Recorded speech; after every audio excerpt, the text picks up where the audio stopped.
Hello बच्चों, let's see the question. The question says here first respiratory substrate is, तो यहाँ पे हमारे पास कुछ ऑप्शन दिए गए हैं, हमें बताना है फर्स्ट रेस्पिरेटरी सबस्ट्रेट कौन है इनमें से. सबसे पहले दिया गया लिपिड, सेकंड दिया गया प्रोटीन, थर्ड दिया गया carbohydrate and fourth is the both A and C. अगर हम बात करें सबसे पहले रेस्पिरेटरी सबस्ट्रेट, यहाँ रेस्पिरेटरी सबस्ट्रेट से मतलब है कि जब हम एयरोबिक रेस्पिरेशन की बात करते हैं, एक सेलुलर लेवल पे जब रेस्पिरेशन होती है तो उसमें सबसे पहला प्रोडक्ट कौन सा बनता है.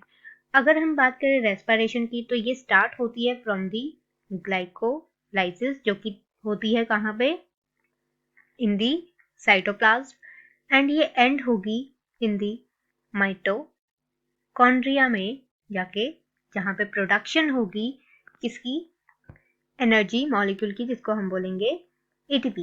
तो क्वेश्चन में यहाँ पूछा गया है कि जो सबस्ट्रेट है रेस्पिरेशन के लिए वो कौन सा होता है, फर्स्ट रेस्पिरेटरी सबस्ट्रेट कौन सा होता है रेस्पिरेशन में, मतलब कि ग्लाइकोलाइसिस में इन्वॉल्व होने के लिए सबसे पहले हमें क्या चाहिए.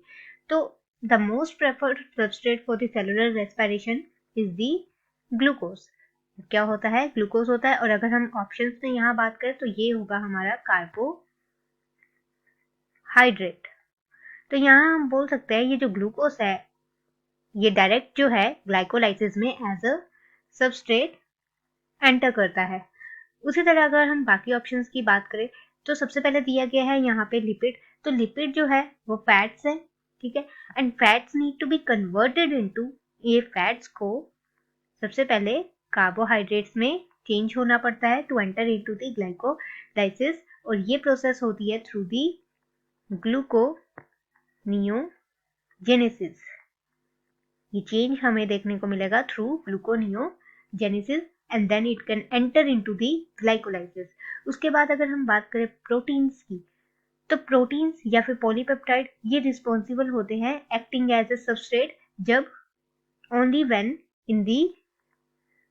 in the absence of both that fats and sugars या फिर कार्बोहाइड्रेट्स.